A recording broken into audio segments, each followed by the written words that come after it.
Okay, so welcome to video number 1 of Solving Root Cause Problems video series. All right, so today we're going to be talking about the brain's genetic ambiguity relief process. Now, I know it sounds complicated, but it's not, because we've actually turned it into what's called the colored brain model to make it super simple so that, well, basically anybody can understand it.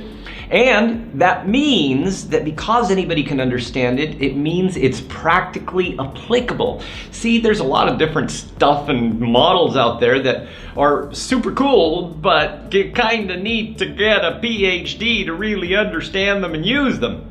So simplicity is the key. So let's talk about what the brain's ambiguity relief process is. It's how people get clarity. That's it. Okay, it's not about whether you're, of a personality, whether you're introvert or extrovert, or you like ponies or snakes, or, it's nothing about that. It's not about whether you're adventurous or not adventurous. In fact, it's not even about your behavior. It's how you get clarity. In fact, people can have the same behavior, but because they have different processes of getting clarity, they approach that idea or behavior in a different way, which sometimes causes conflict, which sometimes causes some breakdown in trust. I mean, have you ever been in a situation, let's say, for example, you're in a team and the team is analyzing a particular thing. Now, the behavior is analysis, right?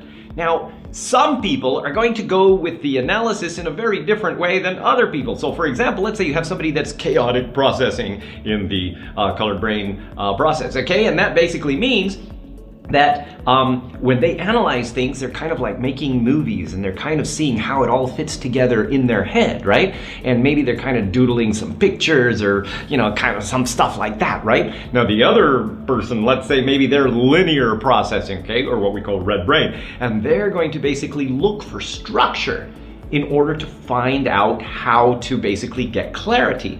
So the approach is a little bit different, because the chaotic processing green brain needs to take action, or at least see or pretend to take action in order to get clarity, while the red brain linear processing takes or needs to have the structure before they get clarity, okay?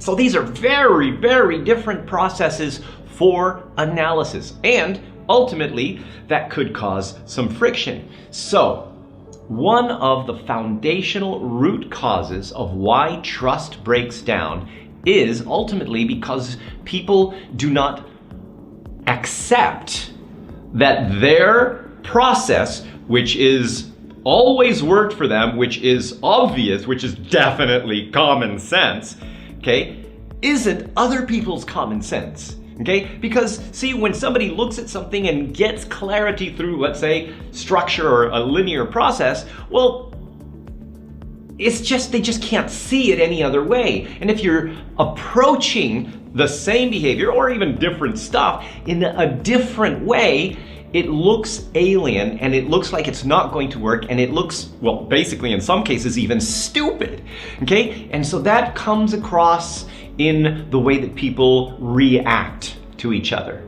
So if now you've got people that are reacting maybe in some cases like by going, it's okay, let's try it, okay? And they're trying to hold their emotion back, okay? Or in other cases where they just, okay, what are you doing, okay? And blaming you for stuff, okay? Or things that, well, basically can ultimately create barriers, emotional barriers, to feeling that that person accepts you as a competent individual. And remember, this goes both ways. And so therefore, we sometimes lose trust simply because of people's expectation that their way of getting clarity, that their ambiguity relief process is common sense, that if this has always worked for me, so therefore it must work for other people,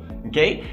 And doing it any other way just doesn't work, okay? And And people believe that because, well, they've lived it, right? I mean, it's not like they're making it up or trying to make you wrong. They've just lived it. So the foundation of trust comes from the acceptance of being able to ultimately help people to understand that they have a genetic foundation, which means they can't change it, of how to get clarity. And there's a whole bunch of science on the genetics for this. You can look it up in Google Scholar Docs and there's about 36 different papers on the brain's genetic ambiguity relief process and how it works and why it works, and ultimately how Colored Brain helps you to identify. So how can you literally in less than 4 hours break this whole pattern? Well, first of all, it comes with awareness.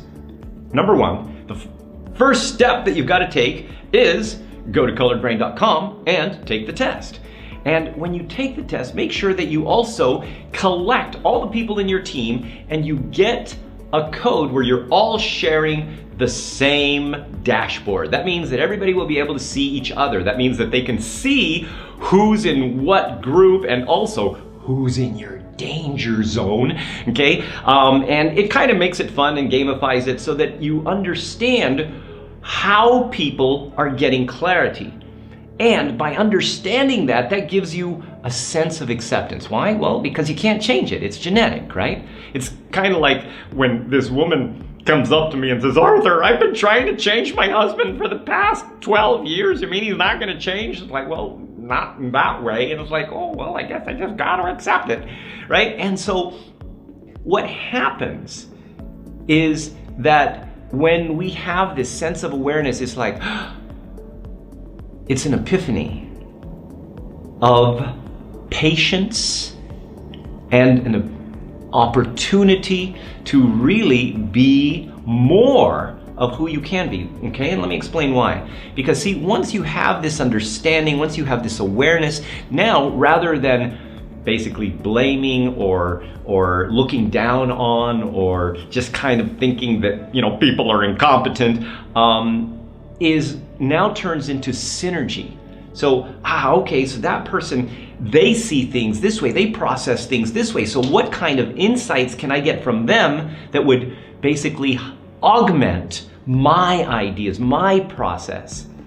And this can all be done in a very short period of time. Once you have the Colored Brain test and you go through the videos, probably less than 4 hours, you will be able to have a fundamental idea of why some of these things have gone wrong, because in many cases people go, oh my gosh, that's why.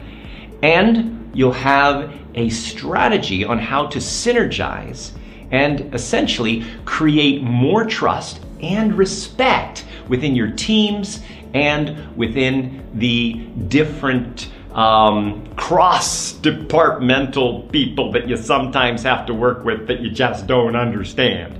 Okay, so all of this comes back to one thing: your ability and your team's ability to achieve higher levels of success in a happier, more innovative, more foundational way. Because when you're free to be yourself, and you're free to do things that you know work for you and not expect other people to do the same, you're also free to be agile with the team and create multiple perspectives that ultimately give a better result. So this is Arthur Karmazi wishing you great success.